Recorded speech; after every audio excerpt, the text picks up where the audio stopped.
Hi there, everybody. Welcome to the Postgame Pint. We are not quite to the middle of the eighth inning, which is when we start, but right about 9:30, which is the way we started, either at 9:30 or the middle of the eighth. I am with the A-team today. I'm John Bonus of TwinsDaily.com. With me, Ted Schwerzler of Twins Daily and Rena Wang of Twins Daily. Thanks for joining me, folks. Thank you for having us. Well, sure. It's good to see you guys again.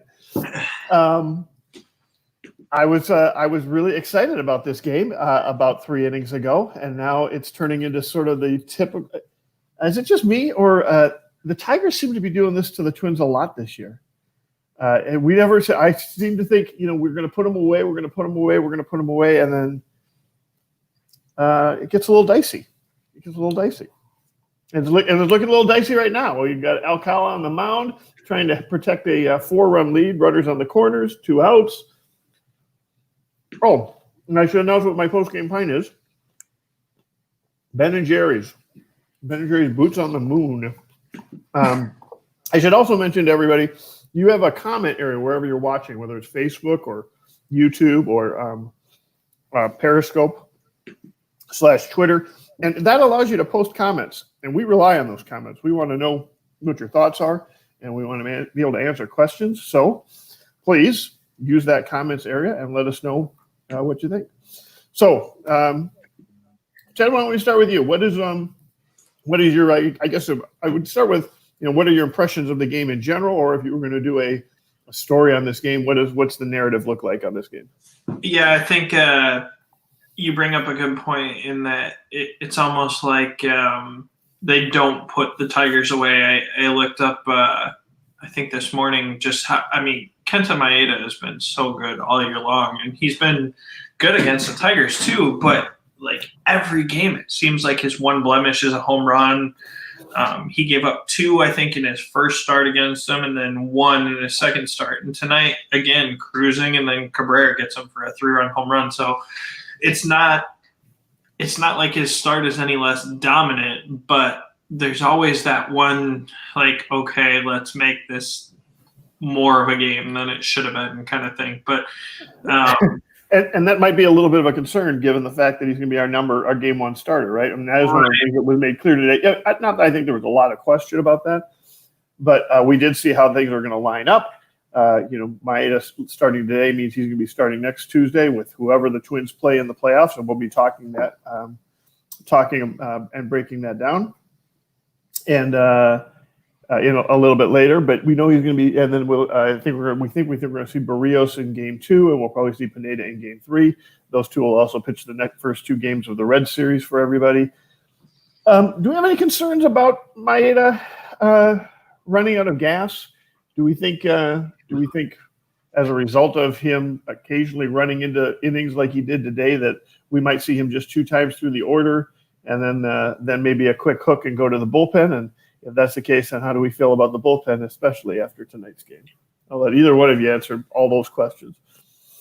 I guess I'll start with my Maeda take. I feel okay about him so far because even the times that he's run out of gas, he usually still goes like 5 or 6 innings. He hasn't had one of those just epic meltdowns in the middle of the 3rd where the bases are loaded and he's thrown like 75 pitches. So it is unfortunate because I feel like he'd be a Cy Young contender if he didn't keep having these little wrinkles. It's always that pesky home run to, Miguel Cabrera. And I'm pretty sure his other worst start of the season was also against the Tigers. Okay. I'm not that concerned overall. And it's kind of nice to see some of our relievers get out of these really dicey situations. Because what are you going to do if you're facing the Yankees with the bases loaded and LeMahieu on deck? So right. I like the experience. Good. Yeah, that's a positive way to look at it. Right. We're battle testing them. That's what we're doing. Good. In 10 starts prior to tonight, he had 3 that he went less than 6 innings, and they were all 5-inning starts. And I think that on one hand, it's kind of like, well, Jose Barrios is the Twins, or has been the Twins' go-to number 1, whatever. It's kind of weird that he's not their starting pitcher for game 1, but Barrios can give you either 8 shutout innings or he can give you 2 innings of an absolute meltdown.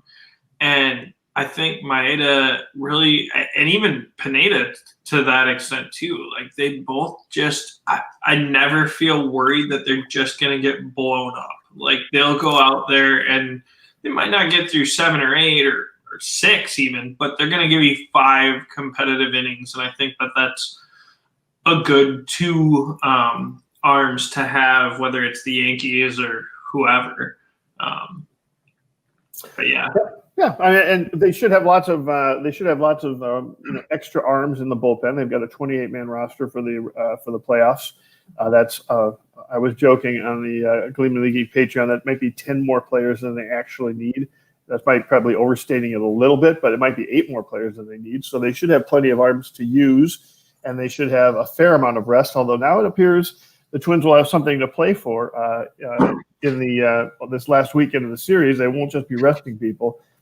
We've got a couple of important questions out here that I'm going to display. The first one is, John, post-game pint of milk? No. See, now you're late, Jeremy. That's your question. My post-game pint was Boots on the Moon, Ben and Jerry's.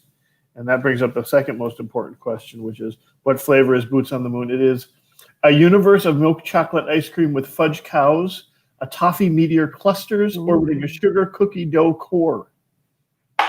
That's awesome. It's basically just straight sugar and milk and fat. So that's that. No eating on the air, Chad says. Well, Chad, when you have a post-game pint, you get to make the rules. So, all right. Let's talk a little bit about some of the playoff implications that are going on now. They've talked a lot about it during the broadcast, I thought, to the point of almost jinxing them. And since we're heading to the 9th and we want a little bit of drama, I'll work on jinxing them too. If the Twins win this, they move into first place in the AL Central. Right? Actually, you know what we can do? We got this handy little share screen here thing. Let's take a look at the standings. All right, here's the. Oh, didn't actually share my screen though, did I? Oh, did. Good. Yeah, you're good. Oh, no, you did. You're good. All right. Tampa Bay's in first place. They're the number 1 team, right? If the Twins win this, they will move a half game in front of Minnesota, in front of the White Sox, which would make you think that they actually own their control their own destiny. But the truth is, they don't. Even though they would be a half game in front of the White Sox would have 4 games left. The Twins would have 3 games left, and the White Sox would win the tiebreaker. So the Twins could win out those last 3 games, go 38-22, and still lose a tiebreaker to the White Sox overall.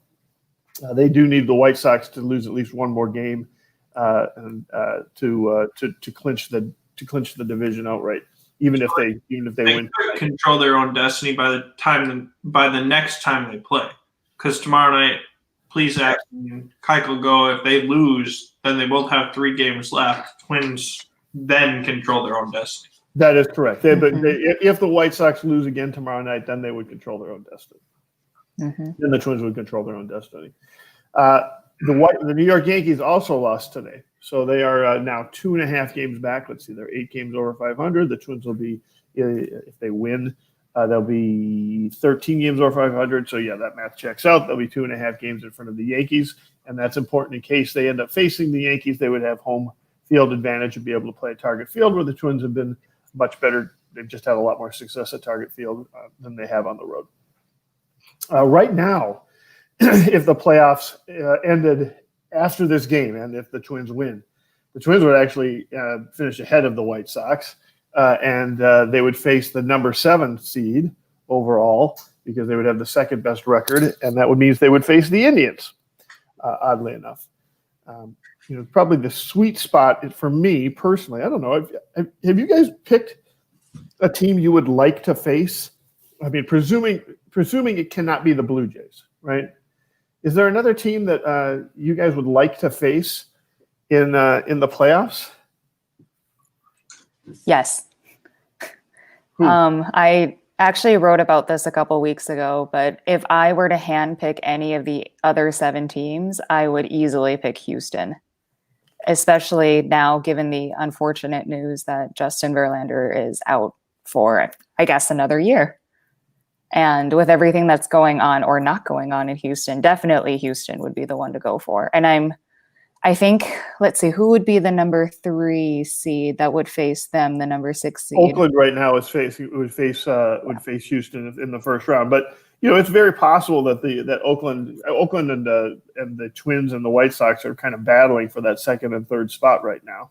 So I'm actually with you, and in fact, here let me see. Let's just go through. We got the Astros. We got Houston +1. People are absolutely. We got Houston.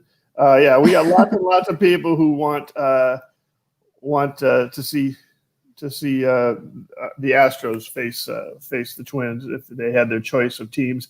How do you, Ted? How about you? Do you got a favorite? I mean, I think it's Houston too. But between the two, so if the Rays, I was looking tonight, if the Rays, I think, win one more game, the Twins cannot overtake the 1 seed. So that's not going to happen. So probably the 2 most likely teams are the Indians and the Yankees.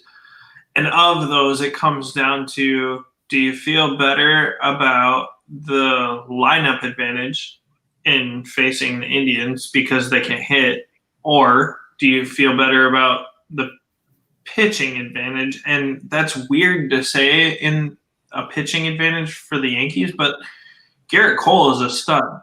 Tanaka, I mean, he got lit up tonight by the Blue Jays. Tanaka, to me, is no better and probably worse than Maeda. And then you have like Davy Garcia or a bunch of uncertainties. And so then it comes down to, do you trust Jose Barrios or Michael Pineda to shut down a lineup, including Judge and Stanton and whatever. And obviously the Blue Jays have done that for a couple days, but yeah, at that point, it's the toss-up of, do you want to face Cleveland's pitching or do you want to face New York's hitting? Yeah. I think I would choose Cleveland's pitching to answer that question. I agree with you, Rita. I'd take the Astros first to be my number 1 choice of the 3 teams they're most likely to face.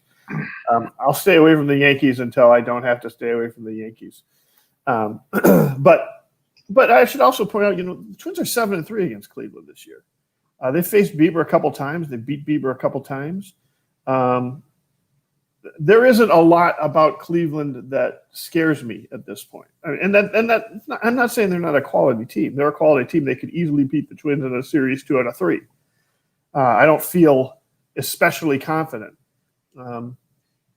But I think I would rather face Oakland. I think I would rather face Tampa Bay. I would rather face a lot of teams, but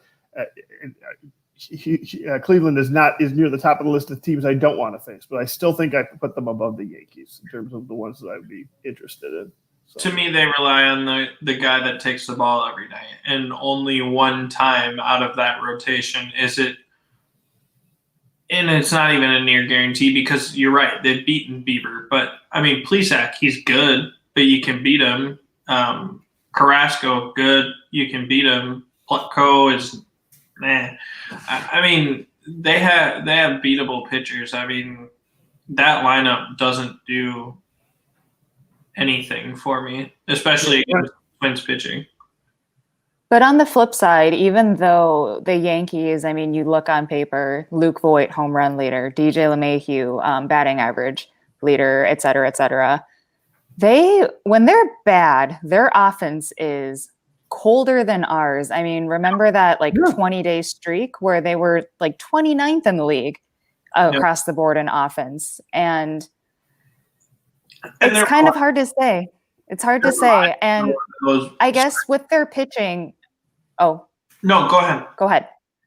Oh, I was just going to say, and on the flip side, I think it's important to point out how not great is a great way to put it. The Yankees bullpen has been. I mean, Chad Green and Adam Ottavino their ERAs are probably 5 times higher than they were last year. And they're frequently the reason why the Yankees are giving up these, late inning leads or these 14-run blowouts to the Blue Jays. So that's something to think about also. They're reliant too on, Stanton and Judge are back, but they're reliant on those guys figuring it out. I mean, we sit here thinking, what amount of games is Nelson Cruz going to play over the weekend? I mean, same concept with Stanton and Judge and whatever. Like, what amount of momentum or comfortability do they have getting back to the lineup? I saw, SR Warden said, did the Yankees and the White Sox peak too soon? And I think it's so hard to throw any sort of I've been very adamant that the Twins need to have some momentum or find some sort of hey, we've found it this last few weeks. But I mean, the Indians won 22 games or something like that in September, late August, September in 2017, and they were out in the first round of the playoffs. So I think it's just, you want to have the most talented lineup you can, and then let the dice fall especially in a 3-game series. Yeah, I mean, you don't have to look at last week. The Yankees scored 30, 40 runs or something in 3 games versus the Blue Jays, right? And now they're getting 38, I crushed by the think. Blue. Yeah, now they're getting crushed by them, right? They've just gotten beat up. So they can have. There's definitely a Jekyll and Hyde feeling there. Now, I will say this: they don't have that much to play for. They're probably very comfortable where they are. Lining up right now against the Twins, even if it means going on the road. I'm sure they'd rather play at Yankee Stadium. I'm sure the players would rather stay at home for that. But overall, they've always felt very comfortable in the past playing the Twins. So it might be that they aren't necessarily firing on all cylinders or don't feel the urgency right now that the Twins feel. But, listen, I know there isn't any reason that we should be any more afraid of the Yankees. And I know that they've got some flaws on that team. I don't want to face them again. I don't want to face them, and especially don't want to face them in the first round in a 3-game set. I'm not interested. And that a 3-game set is scary in a lot of ways just because it's a 3-game set. We also saw a little bit some slight leakage of the bullpen both last night and tonight. We're going to charge that just tally that up to that's just the Tigers. The Tigers seem to be kind of bothering us on a regular basis, or kind of keep coming back and keep fighting, or do we have some concerns about some of the arms here? I will say this: I don't know that I need to know who my top 3 relievers are at the end of a game. But it's pretty rare that I go into the playoffs not knowing who my 7, 8, and 9 guys are. My 7th, 8th, and 9th inning pitchers are. And right now, I don't feel like I necessarily know exactly how that lines up. I know we've got a lot of options, but almost what we've seen today is, a lot of those options are giving up, a couple base hits here, a couple base hits there, occasional run. I don't necessarily feel a ton of confidence that, I just turned it over to I'm trying to think, Romero to Hawkins to Nathan, to shut down the 7, 8, and 9. Romo's always a little interesting. He's been effective. I've got no problem with Romo, but not a dominating arm. Rogers has been giving up some leads. May's been giving up some home runs. I don't know. Am I being too paranoid about the Twins bullpen? Part of me feels like that's almost like a reverse, not reverse psychology, but forces Rocco to pick matchups rather than spots. Like Taylor Rogers doesn't have to be your 9th guy because he's not a lockdown 9th guy right now. So if you feel like the 3 hitters he would face in the 7th are the best fit, you throw them out there kind of thing. Like they have, 5 or 6 guys that can close out a game, not meaning the 9th inning, but get outs late in the game. So then you pick those spots rather than, okay, this guy's the 8th guy, this guy's the 9th, because you're right. I mean, Romo is sketchy. Rogers is getting BABIP to death all season. I would just prefer Rocco pick, hey, I feel like this guy is the best guy for this spot right now. Yeah. Yeah. And also to add to that, something that I've noticed, I guess just today, is that Rocca was pulling guys out. I can't promise you that last week he would have taken Matt Whistler out in that spot. Right. And we've seen him, keep Jorge Alcala in for an extra hitter and bases loaded. And I'm sure we all know what happened next. And I really like that right now he's pulling out Thielbar. He's putting in Romo. He knows Romo can probably get that last out. Am I seeing things, or is that Miguel Cabrera also on deck? That's kind of funny, but I like that he's strategizing and, like Ted said, thinking matchups instead of spots. Yeah, well, I just saw them go to commercial here with Caleb Thielbar on the mound. Does that mean they're pulling in somebody not Caleb Thielbar go against? Because I would sign off on that. Like, I don't necessarily think I want Caleb Thielbar in that spot. Yeah. Well, Cabrera. Someone from Twins Daily had that tweet earlier today that the two highest ERAs in the Twins bullpen right now are Taylor Rogers and Trevor May, and the two lowest are Caleb Thielbar and I can't remember who the other one, but someone else unassuming, like you wouldn't have picked them at the beginning of the year. Right. Yeah, I'm going to bring up sort of what the bullpen situation is for the Twins right now. It looks like they just went to Romo. Well, that would be the person to go to right here.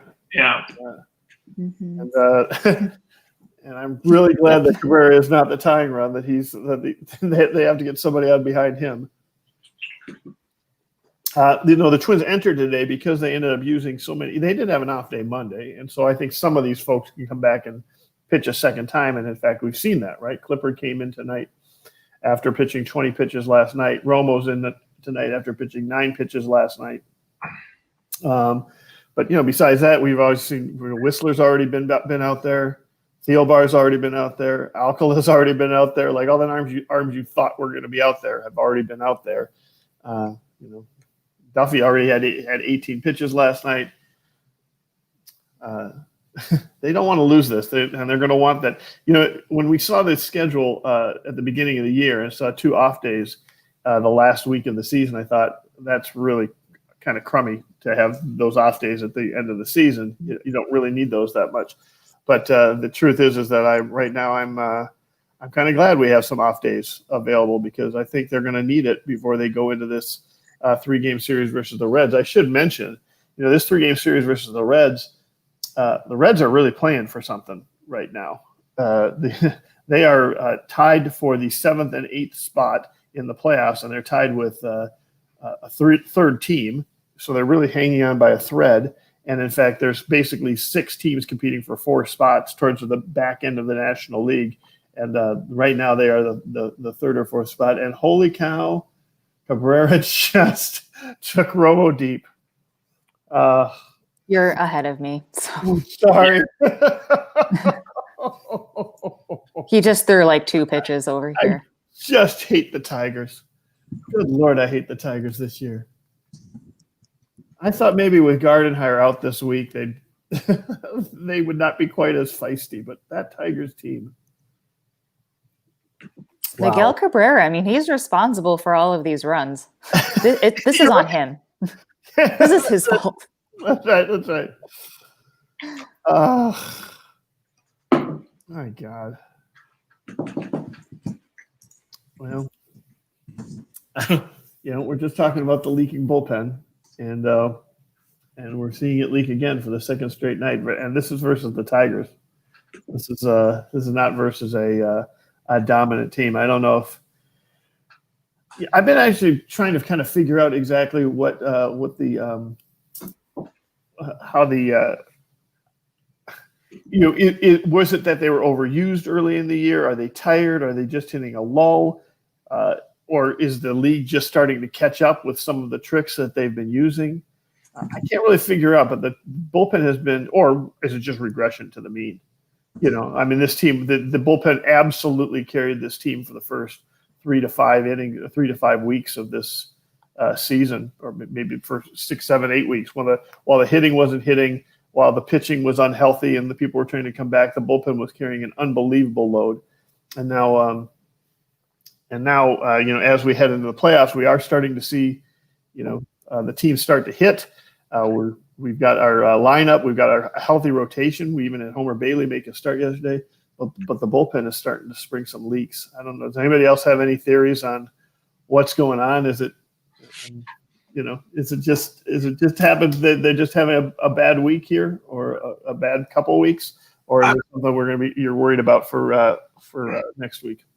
I wonder. I mean, it's hard because it's not the same for every team, right? Like the White Sox obviously dominated the Tigers and the Royals all year. I mean, I think they're 18-2 against those two teams.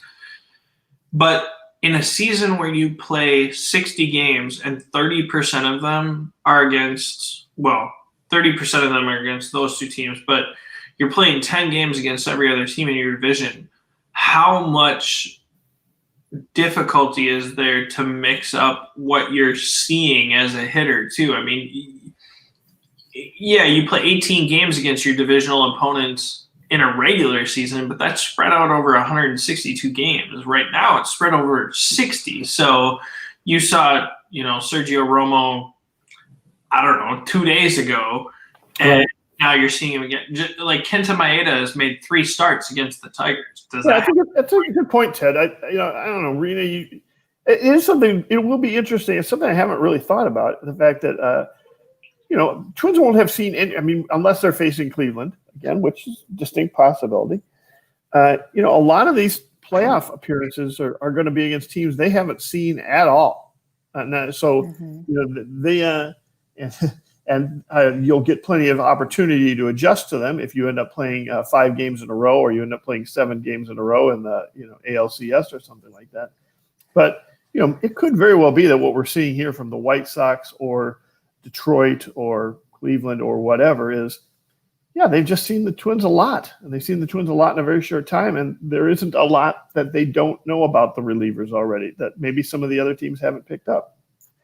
And I think if we think about it on the flip side, obviously we're always going to think about things first on the Twins side. I mean, we handed Bieber his first loss of the season. We teed off tonight against Casey Mize. I'm pretty sure we also handed several other elite pitchers like Giolito. Mm-hmm.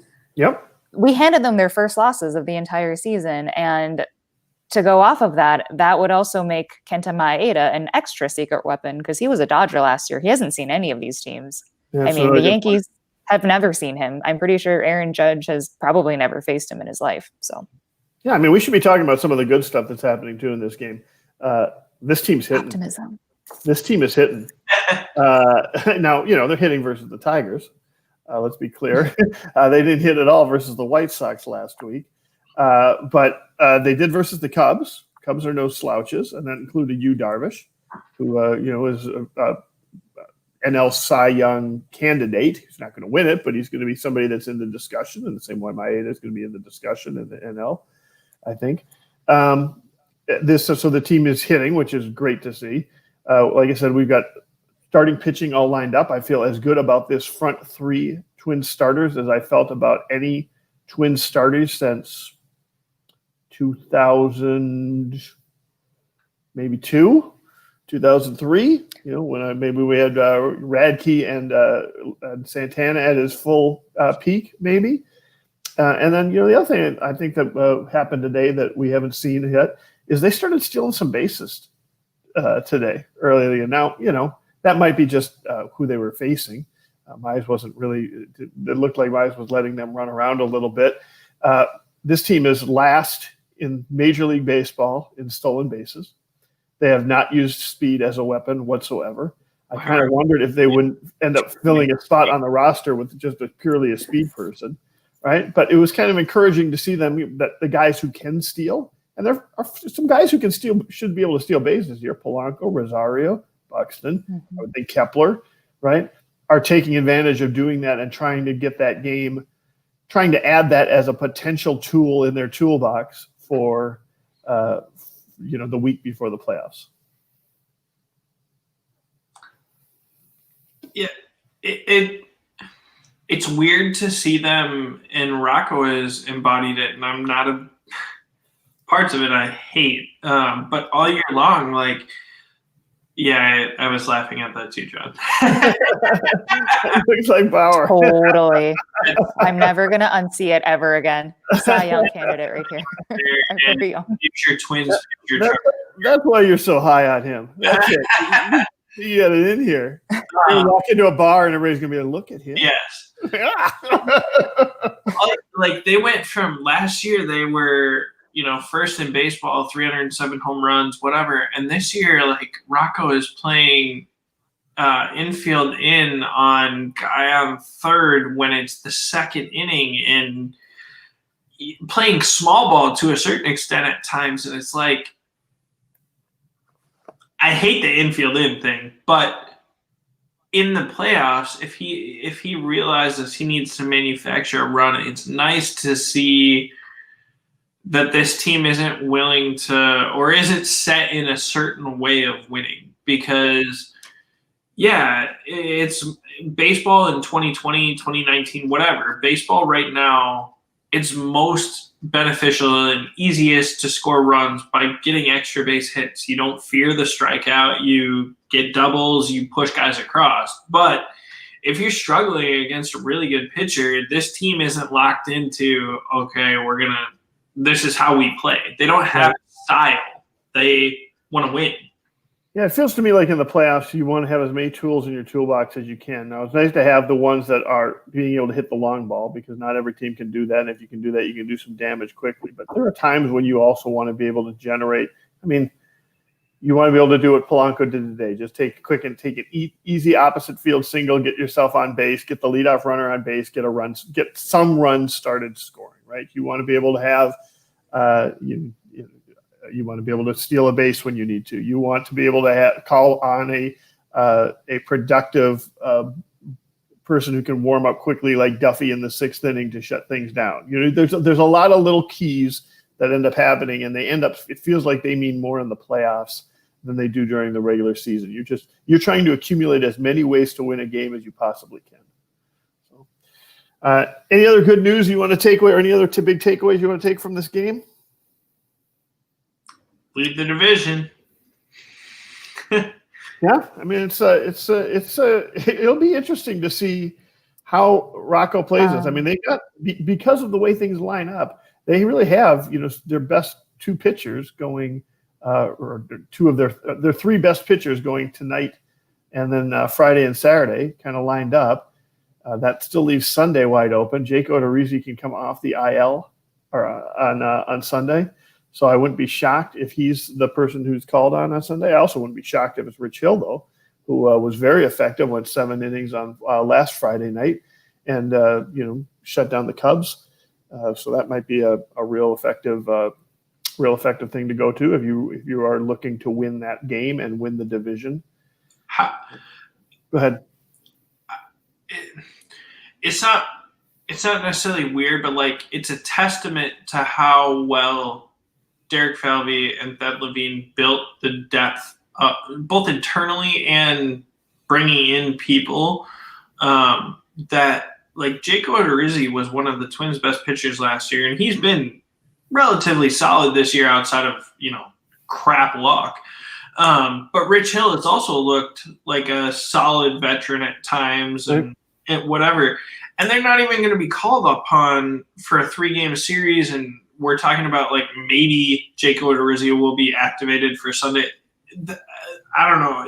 In either last year, abundance of riches. Is that what you're struck by? The abundance of riches, the abundance of assets? Last year, Randy Dobnak is great, self-made, whatever. But they went to Randy Dobnak in Game 2 against the Yankees because of play. Like. That's not something that this team has to do, and that's crazy, and it's a testament to how they built pitching. And to build pitching like that off of we hit 307 home runs and we just bludgeon you to death. Right. I mean, this organization, regardless of how this year goes, you have to feel happy or excited about the future. This isn't hey, they're good now and they're going to suck for the next 4 years. That's a good long-term view. I don't have it at all. Don't forget about Homer Bailey. Yeah, right. Yeah, in your abundance of riches. Everyone forgets about him, but he's someone else that can also pitch. right. Yeah, there's even a potential chance that he ends up being somebody that would be on the postseason roster as well. I mean, it goes to what we've said, which is that there just a lot of stuff does seem to be coming together a little bit right now. Right, we're good. We have more pitching than we know what to do with. We get more pitchers than we know what to fill in. We've got guys hitting home runs again. That's good to see. It's just that now the bullpen suddenly feels like it's a little bit shaky. So, Rena, any other takeaways you want to do? What are you going to be watching? Any other takeaways from this game, or what you're expecting to see or follow over the next couple days? Minor takeaway, but I really like to see Jake Cave producing. He's an important backup outfielder, and like many have said, the best in the game. And I love that he's being productive. Yeah. Well, and listen, I mean, this team having what was it, 3 weeks ago when they lost to Giolito, and it was sort of the low point of the season. Cave was one of the people in that lineup, and I was commenting about how what was really hurting this team wasn't just that you had people missing; it's that the people who were replacing those people that were missing were just dismal, right? Adrianza wasn't hitting, Cave wasn't hitting. All these guys were starting every day, right? Well, now they're starting to turn it around too, and it's easy to forget because it's been a whole season, but it's only been 2 months. Guys are cold for 2 months. And then they get hot for 2 months. And having Jake Cave as a legitimate option versus right-handed pitching is nice to see, especially when he has the ability to knock it out of the park like he did a couple times today. So, all right. Well, thanks. Thanks for joining. I'm John Bonus of Twins Daily with Ted Schwerzler and Rena Wang, also Twins Daily. You can find us at postgamepint.com. We post the postgame pint every day after that. You can also download it on the Twins Daily podcast. If you try and do a search on Twins Daily podcast, wherever those are, you'll be able to get the audio only version of it most mornings right after we do it. You can also find us on our YouTube channel. You can find it on Twitter. You can find it on our Facebook page. All three of them. Thank you both for joining me tonight. Any big plans for the weekend to watch the games? No. All right. We'll have to get what's that? The moon, the ice cream, halfway to the moon. Yeah, the boots on the moon. Boots on the moon. Yep, I'll gotta find me one of those. I can recommend it. I would recommend with a big glass of milk, though. It's really sugary. More than it's sugary. All right. Okay. Well, thanks very much for joining us. Thanks everybody for who gave us comments and such. We really appreciate it. Comments and questions and such. That's really what drives the discussion. And we'll talk to you again on Friday night. Bye.